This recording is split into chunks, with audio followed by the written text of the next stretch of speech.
Morocco versus Croatia. What's up, guys? Welcome back to the channel. It's your boy Dominic Rich, and in today's video I'll be doing a preview slash prediction for the Morocco versus Croatia match. So sit back, relax, and enjoy. Morocco versus Croatia will be played on November 23rd at the Al Bayt Stadium. The teams were drawn in Group F alongside Belgium and Canada. First things first, let's talk about how each team qualified for the 2022 World Cup. For Morocco, they were perfect in CAF's World Cup second round ahead of the two Guineas. Then they went on to defeat World Cup hopefuls Congo DR 5-2 on aggregate. As for Croatia, they avoided the playoffs this time around when they topped UEFA's World Cup qualifying Group H ahead of the banned Russia and Slovakia. Back for their sixth World Cup finals, Morocco are currently managed by Walid Regragui. With one of their most talented sides ever, the Atlas Lions faced the challenge of getting out of the group for the very first time since 1986. Croatia have qualified for all but one World Cup since becoming a FIFA member in the early 1990s. With Zlatko Dalic still in charge of the team after helping them to the final in 2018,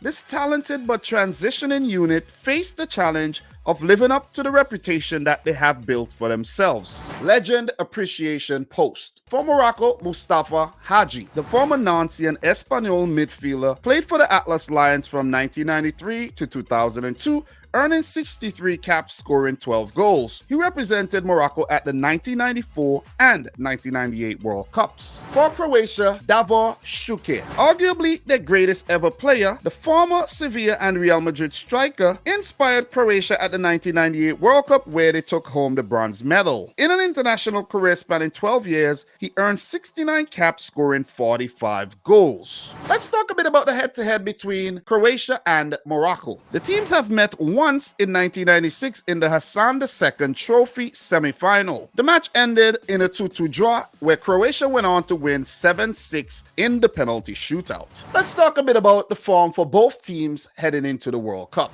All right, let's start with Morocco. So in the World Cup, they played Croatia, Belgium, then Canada. Their first game here, they defeated Georgia 3-0. That was just a few days ago in an international friendly World Cup warm-up. 0-0 against Paraguay, 2-0 against Chile, 2-0 against Liberia, 2-1 against South Africa. So they've been in very good form. They did lose an international friendly there against the USA, and they defeated DR Congo in the playoffs, of course. First match was a draw. Lost to Egypt in the AFCON quarterfinals there. Defeated Malawi, and that was actually the AFCON where they were doing very, very well. So it's fair to say in 2022, Morocco have been in very, very good form, and they're coming into the World Cup well-oiled. So beware Croatia. All right, let's talk about Croatia. Wow, they've been in very, very good form.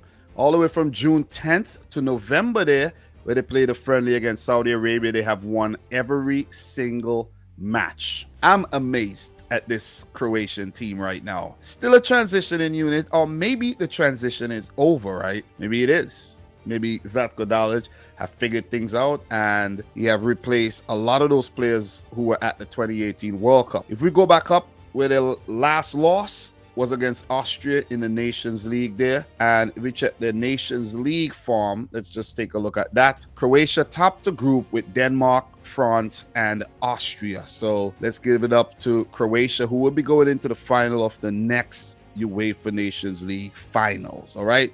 So, and the finals include the semis and then the final, of course. So, but it's called the final. So Croatia are in very, very good nick coming into the World Cup, I must conclude.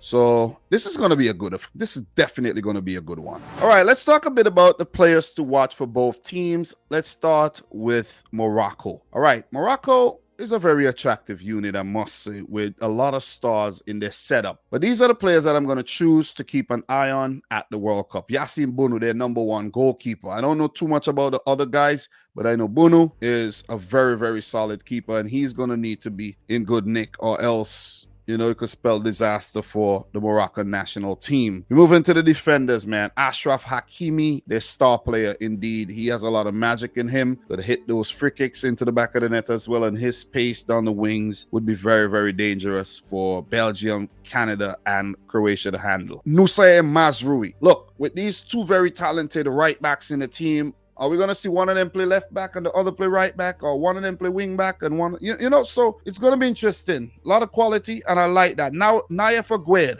moved to West Ham, was injured, but made the cut for the World Cup. He's a quality defender. Roman Saiz, we know how solid he is. He's the captain of this outfit. So we move up a bit, and Sofian Amrabat, man, he's at Fiorentina. He's the brother of Nordin Amrabat, who did not make the squad. But I remember when Sofian burst on the scenes a few years ago, and now you see he's doing big things. So keep an eye on Sofian Amrabat. Hakim Ziyech is a talismanic player in this team. And look, he's going to be on the right side, cutting back on his left, hitting those balls into the box, and those could be very, very dangerous. So the strikers got to be prepared to head those in to the back of the net. Look, we move up. A lot of talented players in this team, but look, man, Sofian Boufal is very, very skillful, man. Very, very skillful, could dribble very well, and he has a lot of magic in his boots, but he needs to come good for Morocco this time around. And look, the last two players I want to talk about go up in the forward positions. Look, I know Hamdallah could be, you know, very good up top, but he's kind of up there in age. Yusuf Enezari. At the World Cup in 2018, he missed a big chance. He could have proved, you know, whether Morocco got out the group or not. And he's going to need to be clinical for them this time around. And of course, Ezal Zuli is a Barcelona youngster out on loan at Osasuna from the last time I recall. 20 years old. This could be one of the breakout players of the tournament if he gets his opportunities. Notable absentee, of course, Amine Harit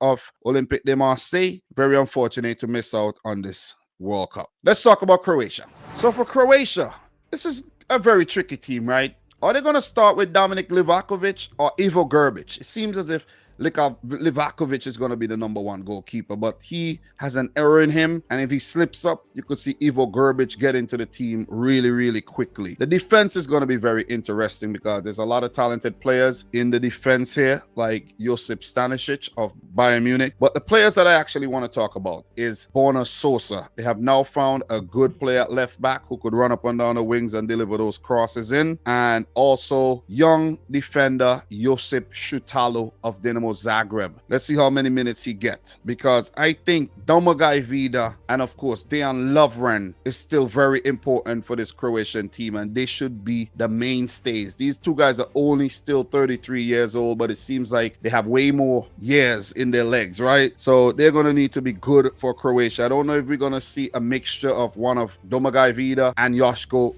Vardial, because he's also one of the players to watch in my opinion. The defense is going to need to be good if Croatia are to do anything big at this World Cup. Look, we move into the midfield. Very talented midfield, but it would be headlined by Mateo Kovacic, Marcelo Brozovic, and of course Luka Modric, right? The MVP, Ballon d'Or winner, best player at the last World Cup, and Luka Modric is key to this Croatian team. Key. But so are Mateo Kovacic with his youth, right? And Marcelo Brozovic with his experience. There's guys like Vlasic and Pasalic who's going to play their role, and a few of the other backup players in the midfield. But those three are the prime engine room specialists. We move up into the offense. Ivan Perisic, man. Ivan Perisic is going to be key for Croatia down the wings, getting those balls in, and he's a goal threat as well.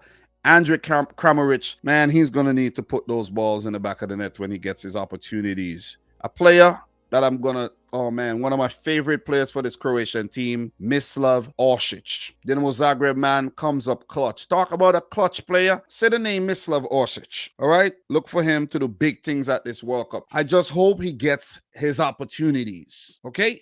So look out for this Croatian team indeed. Fun facts. Morocco have scored 14 goals at the FIFA World Cup, with none of them being from the penalty spot. Their only set-piece goal was scored in 2018 from a corner versus Spain. For Croatia, they have never lost to an African side at the World Cup, defeating Cameroon 4-0 in 2014 and Nigeria 2-0 in 2018. So now time for my prediction. You heard the fun fact. Croatia have never lost at the World Cup to an African team. They have never even drawn. They have already vanquished Cameroon and Nigeria. Could Morocco be the next African team to be put to the sword? It's not going to be that easy. It ain't going to be that easy. Croatia made the final of the last World Cup. Third place in 1998. So they're favorites. They're really favorites to win this game. Morocco coming in as underdogs. They haven't really done well at the World Cup since 1986. And there's a lot of pressure. There's a lot of pressure. It's an Arab World Cup. And they're an Arab nation. They would want to go and represent themselves very well. They would want to be inspired by the likes of Tunisia and the performances from Saudi Arabia. Morocco are not going to be a pushover here. We saw them at the AFCON. They could be a bit unpredictable, where could be very good on the day and next thing tomorrow you're like, whoa, was that the team I just watched yesterday? Croatia, a type of team, could be a masterclass on the day, and then also tomorrow you're like, what's going on? Their road form is very suspect. But this is a tournament. This is the World Cup, and Croatia do show up at World Cups, but they haven't really put out consistent World Cup performances. When they did well in 1998, they didn't do well in 2002, and they did well the last time around. Could they follow that up with another solid performance? There's questions. There's a lot of replacements from 2018. The squad is still transitioning. Are the players up for it? Surely they are. Surely they are. This one is a difficult one to predict, because even though I'm not really predicting Morocco to get out of the group, that was only my prediction. Anything could happen. I have Croatia getting out, but I've seen a lot of people that rate this Morocco team very highly, and I'm not going to underestimate them. Hakimi and Ziyech, once they're on point on the day, they could cause some trouble. Enes, with his pace, Hakimi and Mazrui and these, Sofian Boufal could be a troublesome figure in the midfield as well. For Croatia, they have to win the midfield battle. Cut out those passing lines, drive forward, get those balls up to Andre Kramaric, and he's going to also need to be very clinical. Selection is going to be another issue for Croatia. Who's going to start these games, right? Right off the bat, maybe Livakovic. Who knows? It could be Stanisic at right back. I don't even know. I don't know. I have to just wait and see who's going to start these games. Are we going to see Lovren and Vida? I don't know. Maybe not. Maybe you see Vardiel. He's versatile. It's left to be seen. It's left to be seen what to see what Zlatko Dalic does. Guys, I'm going to predict a 1-1 draw here. I'm torn. I think Croatia are the favorites to win the game, but I'm going to show some respect to this Morocco team and say they earn a very solid draw in a very difficult group that has Belgium and Canada. Some special things are going to happen at this World Cup. Could Morocco be one of those teams to go on a run? Or would we see Croatia go on another magical fairy tale run and win it this time? Who knows? But that's my prediction, a 1-1 draw. Question of the day. Which edition of the FIFA World Cup you enjoyed the most? For me, I have to say it's the 2018 World Cup, because it was actually the first one that I covered on my YouTube channel. And I was like really involved in, just analyzing things. But before that, I was just a casual viewer. So guys, there you have it. My preview for the Group F match between Morocco and Croatia. Don't forget to let me know your predictions down below. Subscribe to the channel if you're new. Like the video if you haven't yet done so. Go check out all the awesome World Cup content I have on the channel. And from your boy Dom, until next time, peace out. Rich Squad. Peace be with you. I'm out of here, man.